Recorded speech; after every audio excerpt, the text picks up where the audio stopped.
Global citizenship. Global citizenship is a way of living that recognizes our world is an increasingly complex web of connections and interdependencies.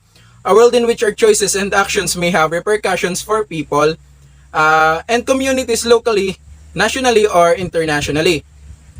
The most common global citizenship definition is the idea that all people have civic responsibilities to the world as a whole, rather than just their local communities or countries. So by expanding one's personal horizons through global learning, you're able to effect change in more meaningful sense on both a smaller and larger scale. Ibig sabihin, lahat tayo ay may responsibilidad hindi lamang sa barangay o bayan natin, kundi maging sa iba't ibang panig ng mundo bilang kabuuan. Hindi tayo aabot sa tinatawag na global citizenship kung yung pangunawa natin ay nasasaklaw lamang sa maliit na espasyo. Global citizenship nurtures personal respect and respect for others, wherever they live. It encourages individuals to think deeply and critically about what is equitable and just and what will minimize harm to our planet.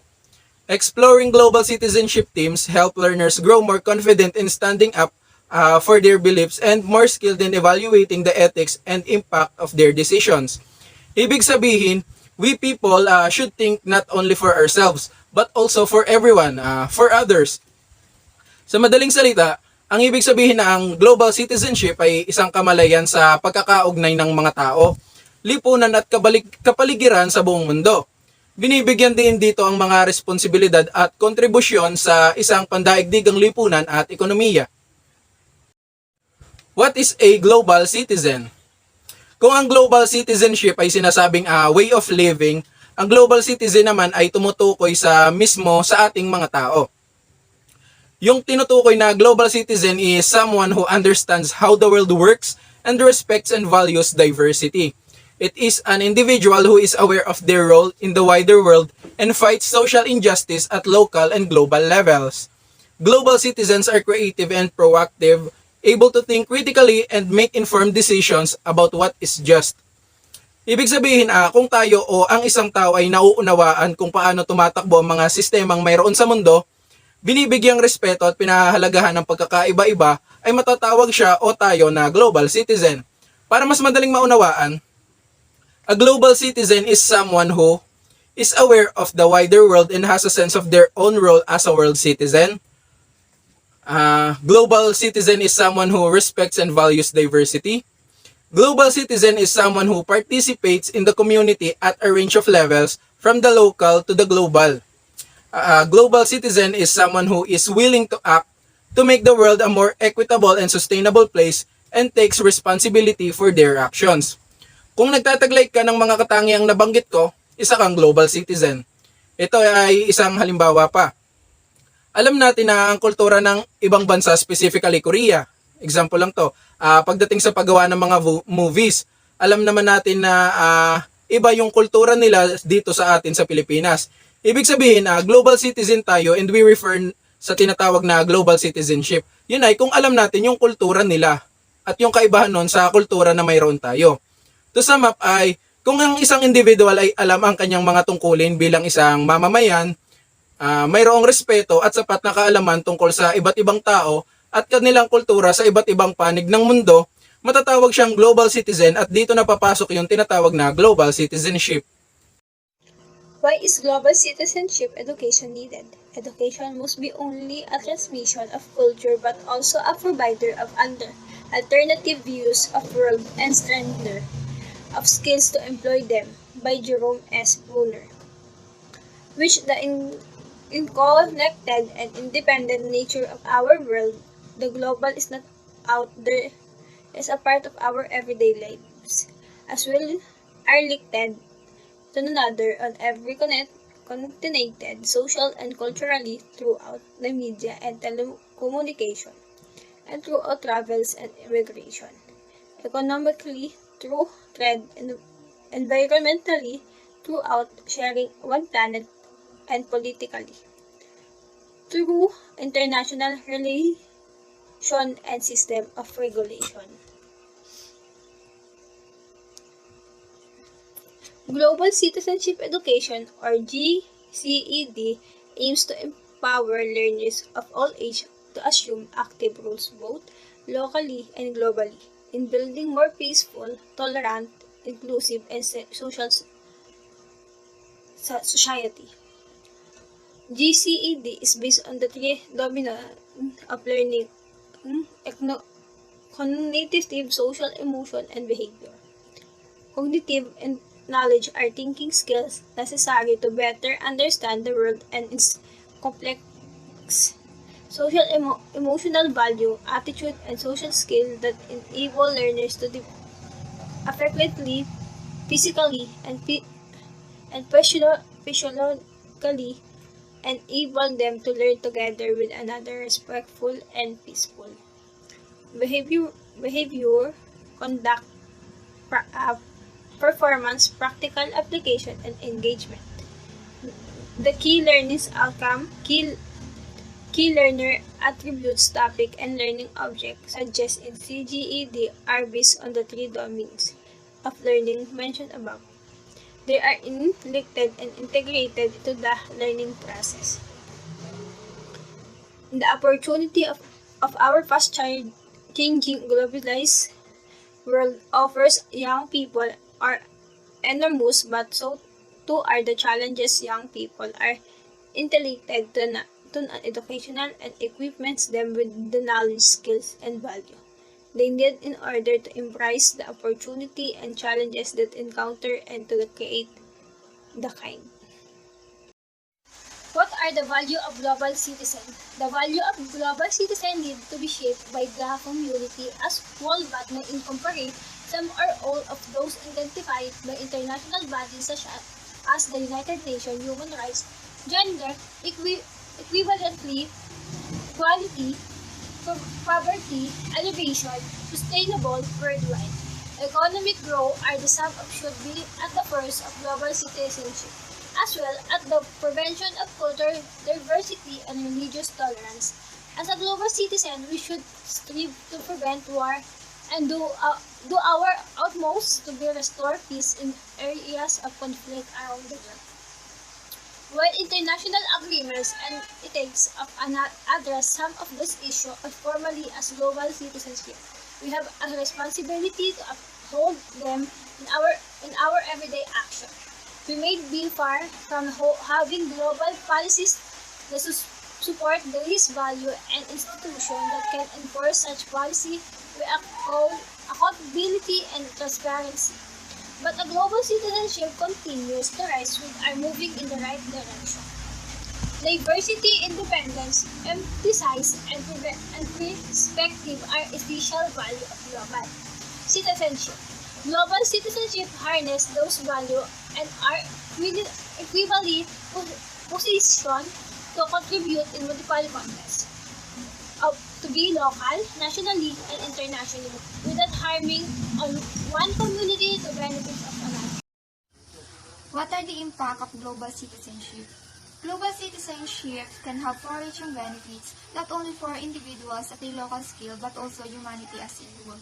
As more and more people travel to discover the world, responsible tourism can help improve the lives of those in poor communities, offering employment, resources for education, and health, as well as dignity to ensure social problems don't escalate. It can help reduce inequality and the wealth divide while contributing to national economic at large. Global citizenship helps young people to build their own understanding of world events, think about their values and what's important to them, take learning into the real world, challenge ignorance and intolerance, get involved in their local, national, and global communities, develop an argument and voice their opinions, see that they have power to act and influence the world around them. How can you be a global citizen? Global citizens means working towards the sustainability of our ever dwindling natural resources as the global populations continues to rise. How can we use the technology available to us to reduce our impact on the environment while ensuring that each and every person has access to the basic necessities of a healthy and rewarding life? It requires collaborative work to ensure that the needs of everyone are met, as well as innovative approaches to tackling a diverse array of issues which exist. Global citizenship involves exploring local and global connections of our views, values, and assumptions, exploring issues and social justice locally and globally, exploring the complexity of global issues and engaging with multiple perspectives, applying learning to real-world issues and contexts, and the last is opportunities to make informed, reflective action and to be heard.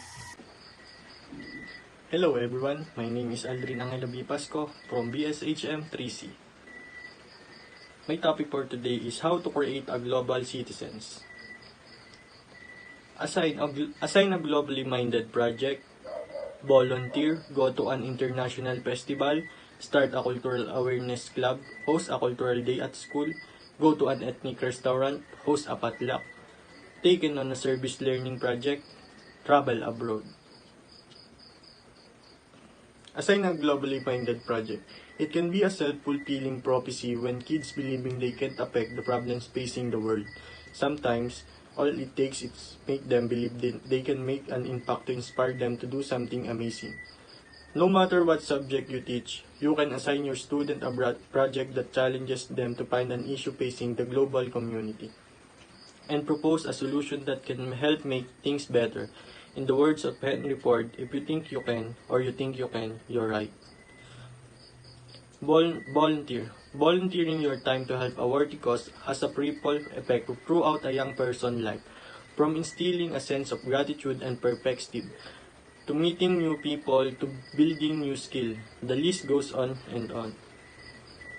There are many ways and organizations that provide chances to volunteer abroad. But there are also plenty of ways to volunteer in your hometown. In today's day and age, community exists all over the country and organizations exist all over the country to help settle them. Being a global citizen is about playing an active role in your global community that could be on the micro or macro scale. And I thank you. Good day everyone, I am Andrew and I'm going to report the global food security. The food problem has become a global obsession. How much and what kind of food is produced? How and by whom? How it is moved, processed, and packaged, and sold, and with what impact? Who gets what and how much to eat? And at the expenses of whom and what the future might hold for all these variables. The measurements, analysis, critique, and campaigning in research journals, policy, documents, newspapers. Global food security. Food security ay niya and it's defined as the availability of food and one's access to it. A household is considered food secure when its occupants do not live in hunger or fear of starvation. Stages of food insecurity range from food secure situations to full-scale famine. The World Food Summit of 1996 defined food security as existing when all people at all times have access to sufficient, safe, nutritious food to maintain a healthy and active life. The concept of food security, it is defined as including both physical and economic access to food that meets people's dietary needs as well as their food preferences. Household food security exists when all members at all times have access to enough food for an active, healthy life. Food security incorporates a measure of resilience to future disruption or unavailability of critical food supply due to various risk factors, including droughts, shipping disruptions, fuel shortage, economic instability, and wars. Food stability refers to the ability to obtain food over time. Food stability is when a population, household, or individual has access to food at all times and does not risk losing access as a consequence of cyclical events such as the dry season. Food access refers to the affordability and allocation of food as well as the preference of individuals and households. individuals have adequate incomes or other resources to purchase or barter to obtain levels of appropriate foods needed to maintain consumption of an adequate diet nutrition level. Food availability relates to the supply of food raw, production, distribution, and exchange. Ability of the sufficient quantities of food of appropriate quality supplied through domestic production or imports. Two common definitions of food security. Two common definitions of food security come from the United States Department of Agriculture or USDA and the UN's Food Agriculture Organization or FAO. First is, food security exists when all people at all times have physical and economic access to sufficient, safe and nutritious food to meet their dietary needs and food preferences for an active and healthy life. Ibig sabihin, nagkakaroon ng tinatawag na food security kung ang lahat ng tao sa bawat oras ay may physical and economic access sa ligtas, sapat at masustansyang pagkain. Hindi naman porke may access tayo sa pagkain anytime ay nagre-refer na yon sa tinatawag na food security. Batay sa unang factor, kinakailangan na masustansya, ligtas at sapat ang pagkain. Ang ikalawa naman, food security for a household means access by all members at all times to enough food for an active, healthy life. Food security includes at a minimum the ready availability of nutritionally adequate and safe foods and an assured ability to acquire acceptable foods in socially acceptable ways that is without resorting to emergency food supplies, scavenging, stealing, or other coping strategies. Ito naman ay food security for household. Means na lahat dapat ng miyembro ay mayroong access sa pagkain at anytime. Halos pareho lang naman ito sa naunang factor. Worldwide, around 852 million people are chronically hungry due to the extreme poverty, while up to 2 billion people lack of food security intermittently due to varying degrees of poverty. 7,000 children die of hunger and malnutrition-related diseases every day, equivalent to 6 million children dying of hunger every year. In the United States of America, there are approximately 2 million farmers, less than 1% of the population. A direct relationship exists between food consumption levels and poverty. Poor families not only suffer the most from chronic hunger, but are also at risk during food shortages and famines. Things affecting food security today include global water crisis. Ang krisis sa tubig ay isang krisis sa kalusugan na sanhi ng pagkamatay ng maraming tao. At sa bansang Afrika, naglalakad ng 6 na kilometro araw-araw ang mga tao dito upang makahakot ng malinis na tubig. Mahigit 800 batang wala pang 5 taong gulang ang namamatay dahil sa pagtatayo o dulot ng kontaminadong tubig. Climate change. Ang pagbabago ng temperatura ay nagdudulot ng mas malala at madalas na bagyo o nagdudulot ng pagbaha o pagguho ng lupa at pagkasira ng mga taniman. Land degradation. Dahil sa pagkawala ng matabang lupa, hindi gaanong produktibo ang lupa at nagpaparumi sa daluyan ng tubig. Greedy land deals. At ito naman ay hindi magandang gawi sa pagsasaka na humahantong sa pagkaguho ng lupa, pagbaba ng ani at pagkawala ng biodiversity. At sa panahon ng digmaan ng Ukraine, humahantong sa pagtaas ng presyo ng pagkain. Hey everyone, my name is Angelica Gamboa from Group 5. So we have 4 components of food security. First is the food availability. It is refers to enough nutritious food of sufficient quality needs to be available to people for their consumptions. Availability can be affected by first is the production. It is about how much and what types of food are available through food that is produced and stored locally. Second one is the distribution. It is about how is food available, in what form, when, and to whom. The last one is the exchange. It is about how much food is available can be obtained through exchange mechanisms such as barter, trade, purchase, or loans. Food availability dimensions address supply side of the food security and expects sufficient quantities of quality food from domestic agriculture, production, or import. The second component of food security is the food access. It is refers to individuals and households must be able to acquire sufficient food to be able to eat a healthy, nutritious diet or have access to sufficient resources needed to grow their own food. Access can be affected by first is the affordability. It is about the ability of individuals, households, or communities to afford the price of food or land for producing food relative to their incomes. And the second one is the allocation.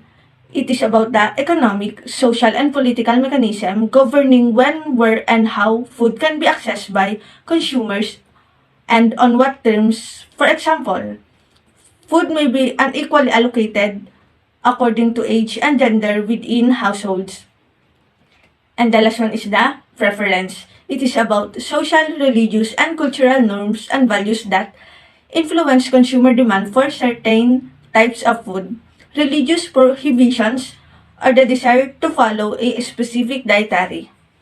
Food access can be achieved through adequate income or resources that allow the purchase or acquisitions of appropriate food products for a nutritious diet. However, adequate food supply does not necessarily guarantee household or individual level food security, as lack of access food is often a greater problem than availability. The third component of food security is the food utilization. It is refers to people must have access to a sufficient quantity and diversity of foods to meet their nutritional needs, but must also be able to eat and properly metabolize such food. Utilization can be affected by first is the nutritional value, which is about the nutritional value provided by the foods that are consumed as measured in calories, vitamins, protein, and various micronutrients. The next one is the health status, which is about the effect on the ability to consume the food and absorb and metabolize its nutrients.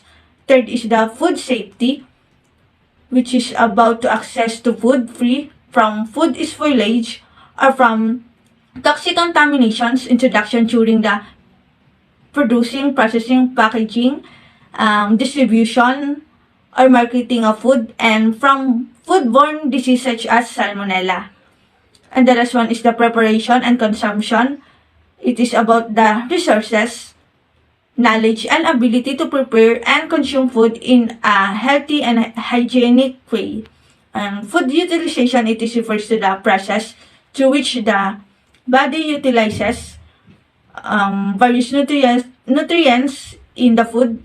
It also requires proper food preparation and hygiene practices, sound eating habits, a diverse diet, which necessitates availability of all essential nutrients and proper intra-household distribution of food. And the last component of food security is the stability. It is refers to food may be available and accessible to people who are able to utilize it effectively, but to avoid increases in malnutrition and in order for people not to feel insecure, this state of affairs needs to be enduring rather than temporary or subject to fluctuations. Stability strives to secure the dimension of food availability, access, and utilizations over time. For example, access to food should remain unaffected even during sudden shocks such as war, climate events, or economic crisis. Ultimately, to achieve food security, all four dimensions must be fulfilled simultaneously.